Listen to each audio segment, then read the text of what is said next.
ચીઠી ઉપર ફટાફટ કેનું નામ નીકળે છે સેજલ સેજલ નું નામ આવે છે સેજલ સેજલ ને આપણે સાબિત કરીએ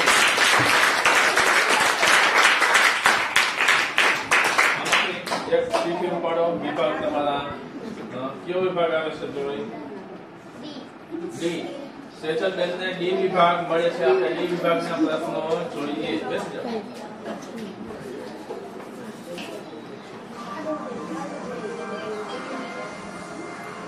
ડી વિભાગનો પ્રથમ પ્રશ્ન છે તમારો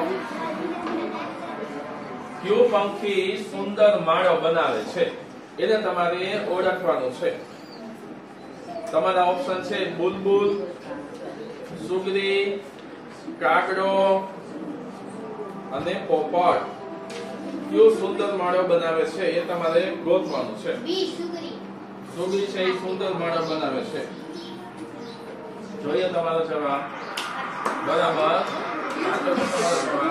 ત્યારબાદ બીજો પ્રશ્ન તમારો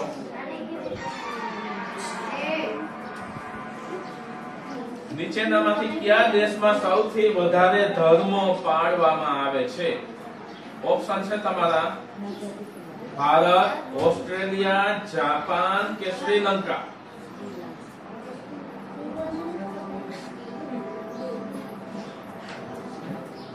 જવાબ ખબર ન હોય તો એક નો ઉપયોગ કરી દેવાનો ઝડપથી પછી સમય પૂરો થયા પછી કાંઈ કામમાં નહીં આવે એ ભારત ભારત તમારો જવાબ તમે ભારત આપેલો છે આપણે જોઈએ તમારો જવાબ સાચો છે કે નહીં બરાબર સાચો છે તમારો જવાબ ત્યારબાદ ભારતના બંધારણમાં કેટલી ભાષાઓને માન્યતા આપવામાં આવી છે વિકલ્પો તમારા 19 ભાષાઓને 22 ભાષાઓને 20 ભાષાઓને 21 ને કે 22 ને ડી 22 ભારતના બંધારણમાં 22 ભાષાઓને માન્યતા આપવામાં આવેલી છે બરાબર છે 22 માં જવાબ બરાબર ને હાલો તમારો જવાબ સાચો છે ત્યારબાદ તમારો ત્રીજો પ્રશ્ન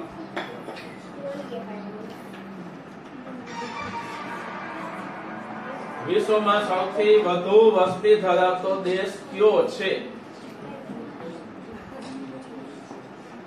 એ જર્મની બી રશિયા સી ભારત અને ડી ચીન સૌથી વધુ વસ્તી ધરાવતો દેશ કયો ચીન અને તમે જવાબ આપેલો છે ચીન આપણે જોઈએ જવાબ તમારો બરાબર તમારો જવાબ સાચો છે ત્યારબાદ પાંચમો પ્રશ્ન તમારો ગુજરાતનું સૌથી મોટું બંદર કયું છે વિકલ્પો છે એ પોરબંદર બી ભાવનગર સી કંડલા કે ડી ઓખા જવાબ આપ સામે જોઈને આપવાનો ખબર ન હોય તો હેલ્પ નો પણ તમે ઉપયોગ કરી શકો અથવા તો સમય પૂર્ણ થયા પહેલા તમારે જવાબ આપી દેવો જોઈએ સી કંડલા તમારો જવાબ છે કંડલા આપણે જોઈએ તમારો જવાબ બિલકુલ સાચો છે ત્યારબાદ રાણીની વાવ કયા વંશના શાસનકાળમાં બનાવવામાં આવેલી હતી રાણીની વાવને કયા વંશના શાસનકાળમાં બનાવવામાં આવી એ તમારે જવાબો શોધો ચાવડા વંશના શાસનમાં સોલંકી વંશના શાસન દરમિયાન વાઘેલાના કે મૈત્રક વંશના સોલંકી વંશના શાસનકાળ દરમિયાન બરાબર ફાઇનલ જવાબ તમારો બિલકુલ સાચો છે ત્યારબાદ તમારો 70 માર્ક્સનો 7મો પ્રશ્ન જુઓ પાણીપતનું બીજું યુદ્ધ કોની વચ્ચે થયું હતું વિકલ્પો છે એ અકબર અને હેમુ વચ્ચે બી અકબર અને શિવાજી વચ્ચે સી બાબર અને ઇબ્રાહિમ લોદી વચ્ચે કે મુઘલ અને મરાઠા વચ્ચે એ અકબર અને હેમુ વચ્ચે પાણીપતનું બીજું યુદ્ધ થયું હતું બરાબર હાલો જોઈએ તમારો જવાબ તમારો જવાબ બિલકુલ સાચો છે. ત્યારબાદ 8મો પ્રશ્ન તમારો, તાજમહાલ કઈ નદીના કિનારે આવેલો છે? નામ છે સરયુ નદી, બી ગોમતી નદી, સી ગંગા નદી કે ડી યમુના નદી? તાજમહેલ કઈ નદીના કિનારે આવેલો છે? વિકલ્પો હેલ્પ પણ તમારી હજી 4 બાકી છે. હેલ્પ લેવી હોય તો ઝડપથી લેવી પડે. કઈ હેલ્પ જોઈશે? એક્સપર્ટ એડવાઇસ બતાવો. આ બાજુ બતાવો. જે જોતી હોય બતાવવાનો. હવે નીચે મૂકી દો. આપણે એક્સપર્ટ સાહેબને વિનંતી કરીએ કે તેઓ બહેનને મદદ કરે. યમુના નદી. હાલો, સાહેબ કહે છે યમુના નદી. બરાબર, યમુના નદી ફાઇનલ. હાલો આપણે જોઈએ જવાબ બિલકુલ સાચો છે. ત્યારબાદ 9મો પ્રશ્ન. 9મા પ્રશ્નમાં હવે તમારે સમય નડશે નહીં. સમયની કોઈ મર્યાદા નથી, પણ તેમ છતાં ઝડપથી જવાબ દેવાનો પ્રયત્ન કરવાનો. વિશ્વ પર્યાવરણ દિન ક્યારે ઉજવાય છે? તમારા વિકલ્પો છે 5મી જૂને, 5મી એપ્રિલે, 5મી જુલાઈએ કે 5મી ફેબ્રુઆરીએ? એ 5મી જુલાઈ. 5મી એમાં 5મી જૂન છે, તમે 5મી જુલાઈ બોલો છો. 5મી જૂન. 5મી જૂને. બરાબર, ફાઇનલ જવાબ 5મી જૂન. એ ઉપર ક્લિક કરી દો. હાલો જોઈએ તમારો જવાબ. 5મી જૂને બરાબર છે. ઉતાવળે જવાબ દેવામાં ખોટી ઉતાવળે નહીં કરવાની. હવે તમારે સમયની કોઈ મર્યાદા જ નથી, એટલે ખોટી ઉતાવળ નહીં કરવાની. ત્યારબાદનો પ્રશ્ન છે,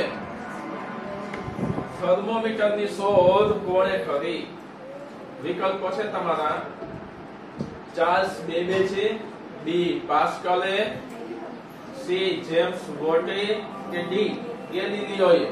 થર્મોમીટરના શોધક કોણ હતા એ તમારે શોધવાનું છે. હવે તમારી પાસે સમય છે, બરાબર. ઉતાવળ કર્યા વિના નિરાંતે વિચારીને જવાબ આપો. હેલ્પ નો પણ તમે 3 હેલ્પ છે, 3 માંથી કોઈ પણ એકનો હેલ્પ નો ઉપયોગ કરી શકશો. તમે એક જવાબ આપેલો છે ચાર્લ્સ બેબેજ. ફાઇનલ હોય તો આપણે જવાબને ક્લિક કરી દઈએ, નહીં તો તમે હેલ્પ લઈ શકો છો. જોડીદારની હેલ્પ. તમે જોડીદાર માટે કોને બોલાવશો? જલપા. 8મા ધોરણમાંથી જલપાને બોલાવે છે. આપણે જલપાબેનને કહીએ કે તેઓ આને મદદ કરે. થર્મોમીટરની શોધ કોણે કરી?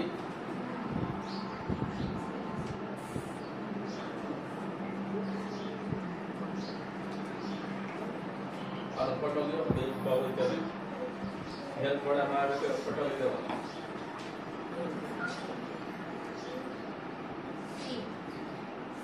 સી તમે આપેલું છે જેમ્સ વોટ. સી માં છે જેમ્સ વોટ. બરાબર, જેમ્સ વોટે થર્મોમીટરની શોધ કરી. તમારે જોડીદારની જવાબ સી આપેલો છે, એનો જવાબ સાથે તમારે જાવું ન જાવું તમારી મરજીની વાત છે. હવે તમારે કોઈ ફાઇનલ સમય તો છે નહીં, બરાબર. તમારી પાસે હજી 2 હેલ્પ છે, એનો ઉપયોગ કરવો હોય તો કરી શકો, નહીં તો તમને સી જેમ્સ વોટ ફાઇનલ જવાબ ક્લિક કરી દો.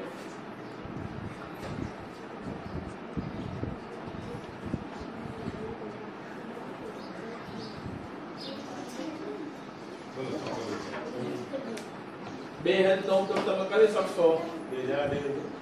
હા, 2 હેલ્પ હોય તેનો ઉપયોગ કરી દેવાય, નહીં તો પછી સી જેમ્સ વોટ ઉપર ક્લિક કરી દે. ફાઇનલ.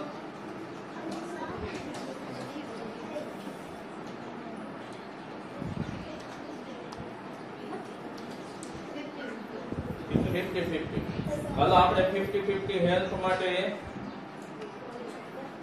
2 ખોટા વિકલ્પ હું દૂર કરું છું.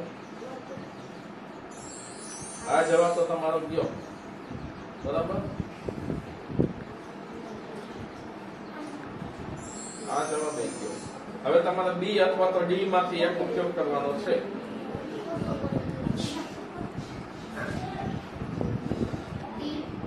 ડી માં શું છે? ગેલિલિયો. તમે જવાબ આપેલો છે ડી ગેલિલિયો, બરાબર. હાલો હવે આપણે જોઈએ તમે આમાં 2 હેલ્પ નો ઉપયોગ કર્યો છે અને ગેલિલિયો સુધી પહોંચ્યા છો. જોઈ થર્મોમીટરની શોધ કોણે કરી? જવાબ તમારો બિલકુલ સાચો છે. તો કેવી રીતે એનો જવાબ આવે?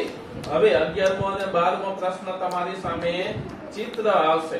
એ ચિત્ર શેનું છે એ તમારે ઓળખવાનું છે. 11મો પ્રશ્ન તમારો જો આ ચિત્રને તમારે ઓળખવાનું છે.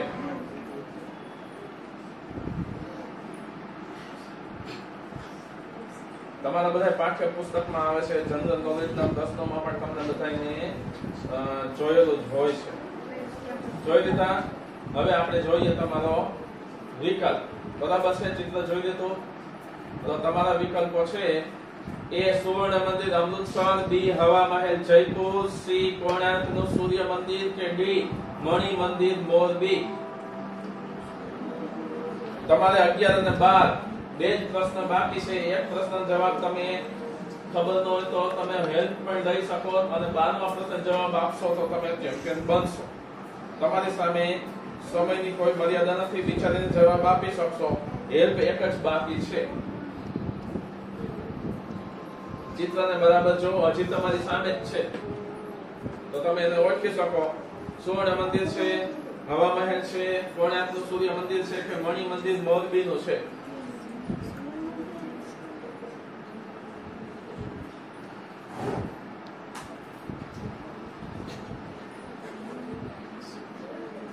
હેલ્પ ઓડિયન્સ ઓપિનિયન છે.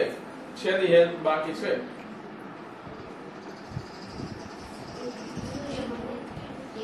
એ સૂર્ય મંદિર તમે કયો છો. બરાબર? હેલ્પ લેવી નથી. નથી લેવી ને હેલ્પ તમારે. ઓડિયન્સ ઓપિનિયન બાકી છે. લેવી હોય તો ભલે, નહીં તો સૂર્ય મંદિર ફાઇનલ કરી દઈ. હા તો ઓડિયન્સ ઓપિનિયન જોઈએ છે. હાલો ભાઈ, ઓડિયન્સ છે એને મદદ કરો. પેલા સુવર્ણ મંદિર કેટલા વાર છે? સુવર્ણ મંદિર હોય એવા હાથ ઊંચો કરો. જવાબમાં સુવર્ણ મંદિર આવતું હોય તો હાલો ભાઈ, કોઈ નથી. એટલે તમારો પહેલો પ્રશ્ન વિકલ્પ તો જવાબ ખોટો જ પડ્યો. હવે બીજું છે હવા મહેલ. હવા મહેલમાં કોણ કોણ છે? હાથ ઊંચો કરો. હાલો, હવા મહેલમાં હાથ જોઈ લો. બરાબર? હાલો બસ, હવે નીચે મૂકી દો.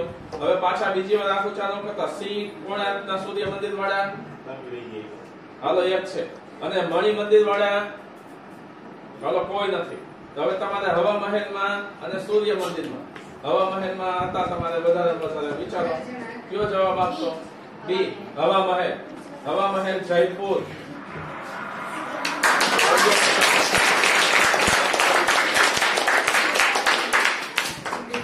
તો 11મા પ્રશ્નમાં તમે ઓડિયન્સની મદદથી એને થેન્ક યુ કહી દો. અને ફાઇનલ 12મો પ્રશ્ન આપણે જોઈએ.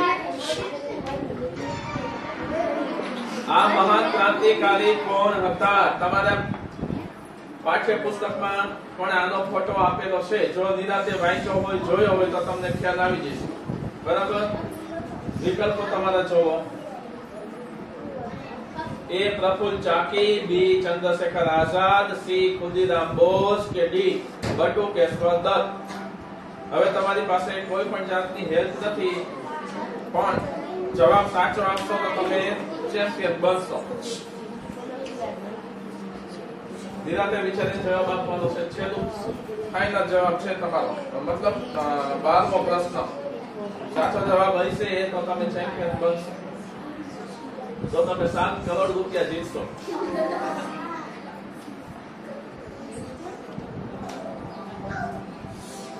નિરાતે જો પાઠ્ય પુસ્તકમાં નિરાતે આપણે ફોટા જોયા હોય તો ખ્યાલ આવી જાય. આ બધા ફોટા તમને પાઠ્ય પુસ્તકમાં આપેલા જ છે.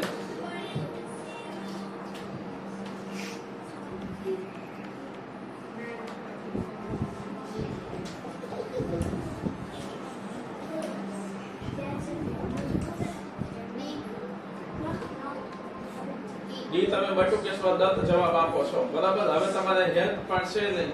તમારે જ વિચારીને જવાબ આપવાનો છે. ડી બટુકેશ્વર દત્ત. બરાબર? ફાઇનલ જવાબ વિચારી જો. નહીં તો ફાઇનલ તો હું તો ક્લિક કરી દઈશ.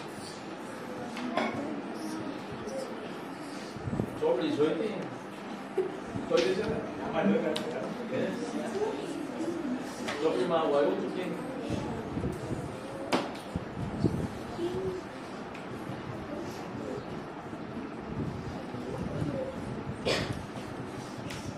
વિચારો? વિના તો જો ફોટો તમારી સામે છે. નહીં તો એમ થાય કાલો કે ફોટો વહી ગયો ક્યાં પાછું યાદ હોય.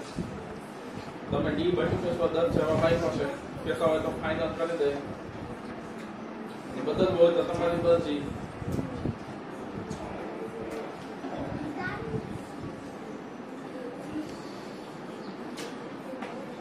બી કયું બી બી બી માં શું છે? ચંદ્રશેખર આઝાદ. બરાબર. હાલો હવે બી ફાઇનલ રાખવા છે ડી ફાઇનલ રાખો. બી ફાઇનલ. બરાબર. હાલો આપણે ચંદ્રશેખર આઝાદ છે કે નહીં જોઈ. તમારો જવાબ બી છે એ ફાઇનલ. બરાબર. 100% બી ફાઇનલ. હા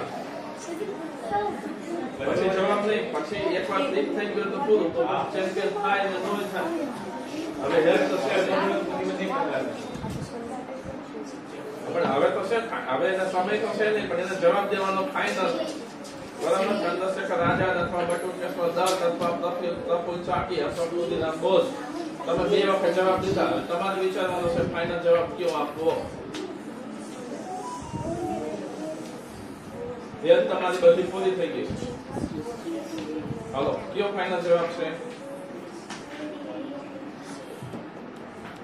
સર એ તો એ પ્રફુલ્લ ચાકી એ. ફાઇનલ હાલો આપણે હવે પ્રફુલ્લ ચાકી જવાબ જોઈએ. બેનનો જવાબ જવાબ કયો આપવો જોઈએ? ખુદીરામ બોઝ આપવો જોઈએ.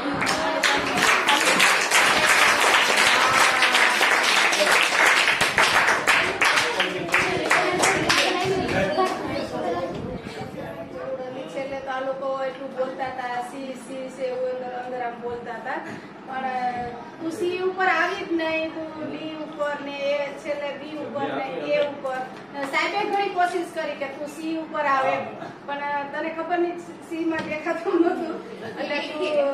એટલે ક્યાંક ને ક્યાંક તમે જે પાઠ્યપુસ્તક ને વાંચો ને ત્યારે આવા ચિત્ર ને જોવ ને તો તમને ખ્યાલ આવે ખરેખર. અને સામાજિક વિજ્ઞાન પુસ્તકમાં તો બધા ક્રાંતિકારીના ચિત્રો ને છે આપ્યા છે ને. બધાના ચિત્રો આપ્યા છે. જેની વિશે લખાણ છે એના ચિત્રો આપ્યા છે. તમે જોયું હોય તો તમને ખબર હોય વાસ્તવ પુસ્તકમાં. એટલે બધા પ્રશ્નોના ખૂબ સરસ જવાબ આપ્યા અને એક થોડું પેલું રહી ગયું.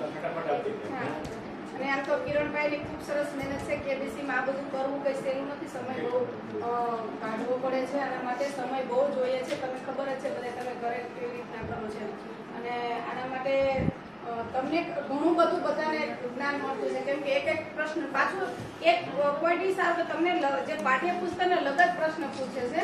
એટલે એમાં તમને જે હમણાં ટૂંક સમયમાં પરીક્ષા આવશે તો એમાં તમને હવે અત્યારે ખુદીરામનો પ્રશ્ન આવશે તો તમને હવે ખબર પડશે આના ઉપરથી કે આ તો પ્રશ્ન આપણે સાહેબે પૂછ્યો તો કેબીસીમાં. જ્યારે પેપર લખશો ત્યારે તમને ઘણા પ્રશ્નો એવા આવશે અને એક જનરલ નોલેજ તમારું તૈયાર થાય છે. અને એ જ કીધું જનરલ નોલેજ અને સામાજિક બે. જનરલ નોલેજ તમારું એક તૈયાર થાય છે. સામાન્ય પ્રશ્ન છે. હવે પેલા બેનને ખાલી એક સૂર્ય કઈ દિશામાં આઠમે છે. સાવ સામાન્ય પ્રશ્ન. સાવ એટલે સાવ છોકરી હોશિયાર છે. ઈ છોકરી હોશિયાર છે પણ એનો સામાન્ય પ્રશ્ન એક ઈ કન્ફ્યુઝ થઈ ગઈ છે. પૂર્વ ને પછી મેં કન્ફ્યુઝ થઈ ગઈ. હા એને ઉગવાનું મગજ કરે કીધું. ખરેખર એને પ્રશ્ન સમજવાની જરૂર હતી. આત્મે એવું બોલ્યા છે. એટલે આવું ઝીણી બાબતો હોય છે. ઘણીવાર હવે તો તમે સ્પર્ધાત્મક પરીક્ષામાં જાઓ ને તો આવા જ પ્રશ્ન હોય છે. આપણે સમજીને આવ્યા હોય આપણે એમ થાય કે સાચું પછી આપણે ઘેર આવી સોલ્વ કરીએ ને તમને હજી અનુભવ નથી. ઘેર આવી સોલ્વ કરીએ ને ત્યારે આપણે ખબર પડે કે આ તો આહાર વાહ જો પણ આપણે ત્યારે એ રીતના સમજાવવું હોય તો આપણે એ રીતના કરી રહ્યા હોય અને પછી સ્પર્ધાત્મક પરીક્ષામાં માઇનસ પદ્ધતિ હોય એટલે આપણું રિઝલ્ટ બને નહીં એવું કારણ બને છે. એટલે ખૂબ સરસ આ એક કઈક આપણી સીઆરસીમાં નવીન છે ને એવું લાગે છે કેબીસી નું. આવું કોઈ કરતું નથી. મેં હજી સુધી ક્યારેય જોયું પણ નથી આવું કેબીસી નું. અને તમારે કઈક આમ અલગ તમને આમ કેબીસી હશે ત્યારે કઈક અલગ દિવસ આમ ફીલ થતો હશે અને તમને કઈક મગજ આમ ખીલતો હોય ને એવું લાગતું હશે. કઈક નવું જાણવા મળતું હશે બધા વિષયોનું. અને બહુ સરસ કિરણભાઈની મહેનત છે સ્ટાફની સાહેબની. એટલે ખૂબ આમાં સરસ મજાના એટલા પ્રશ્નો તૈયારી કરો. અંદાજે કેટલા પ્રશ્નો હોય એક કેબીસીમાં? એકમાં અને 12 પ્રશ્ન પૂછ્યા છે. જેટલા વિદ્યાર્થીઓ એટલા બનાવ્યા. આ બધાને 12 છે. 8 વિભાગ છે એટલે આપણે 7 જણા છે તો 8 પ્રશ્નો બનાવવા પડે. એટલે 12 આખા 6 નો જવાબ. બાકી તો ઓમ પછી તો કેટલા વિચારવા પડે. પાછા વિકલ્પો એક કેબીસીમાં 100 પ્રશ્ન છે તો 100 પ્રશ્ન કમસે કમ માંથી જાણવા તો મળે. 100 માંથી તમને ખાલી 10-15 પ્રશ્ન યાદ રહી ગયા તો તમારા માટે ઘણું મહત્વનું છે. મોટા ભાગે 150 હા. 150 માટે કરે. સરસ તમે આગળ ત્યાં લોકોને પ્રશ્ન આપી દો વાંચવાના એને વહેલા જ આપી દીધા હોય કે આટલા તમે એને જે ઓલામાં આવે છે ને વિકલ્પો ના તે બધા શીખવાય કે આ વિકલ્પો કે બારે પાઠના બારે વિકલ્પો જેટલા હોય એટલા પાઠના આવે છે ઈ જનરલ નોલેજ ના વિડીયો બનાવીને મૂક્યા છે કે આટલા વિડીયો તમારે જોવાના જનરલ નોલેજ ના 200 પ્રશ્નો આપ્યા એમાંથી નથી 200 પ્રશ્નોમાંથી એના ભાગમાં 5 પ્રશ્ન આવે અને 5 પ્રશ્ન સામાજિક વિજ્ઞાન ના આવે એમ નાના ખૂબ સરસ તમારો પ્રયત્ન ખૂબ સરસ નિરંતર છે આ દરેક સીઆરસીમાં કેબીસી નું એક તમે જ નવું છે બાકી કોઈ એવું કરેલું નથી આમાં ખૂબ મહેનત છે મને ખબર છે આ બધું સહેલું નથી આ બધું કરવું બહુ અઘરું છે જયમાં પછી છે ને 1 કલાક આરામ કરું પછી ઉભો થઈ જાય 3 વાગ્યાથી કે 4 વાગ્યાથી બેસી જાવ તે 7 વાગ્યા સુધી વળી 7 થી 8 કલાક એક જમવાનું હાલચાલ કરવાની આ તેમ પછી વળી 9 વાગ્યાથી 12 વાગ્યા સુધી રોજ એ રીતે ઉજાગરા કરીને ત્યારે આ બધું મને ખબર છે દિવસ દરમિયાન રાતે હોય ને તમે ચોપડો લઈને બેહો ને તો ધારો ને તો 2-3 કલાક આખો ચોપડો ઉતારી નાખો આમાં થાય છે સિસ્ટમ બધી આપણી લખવું કરે છે કોના માટે તમારા માટે કરે છે એટલે થોડું સાહેબ તમને કઈ મોકલે છે મટીરીયલ આગળ વાંચવા માટે એ ધ્યાનથી વાંચો અને તમારી વય કક્ષા પ્રમાણે જ પ્રશ્નો છે એટલે તમારા પાઠ્યપુસ્તકમાં એમાંથી જ છે બાદનું તો વધારે કઈ ઓર તો પૂછતા નથી બરાબર તો થોડુંક તમે ધ્યાન આપ્યું હોય ને તો તમે સરસ અહીંયા જવાબ આપી શકો બધા ચેમ્પિયન બની શકો બરાબર એટલે બધાને ખૂબ અભિનંદન સાહેબને સ્ટાફને અને તમને બધાને હજી આના આપણે તો કિરણ ભાઈ છે એટલે સતત ચાલુ જ રહેવાનું છે એટલે આમાં આ બધા 7મા વાળા ને હજુ તમને 8મા માં આવશે એટલે લાભ મળશે હજી તમને તો લાભ મળવા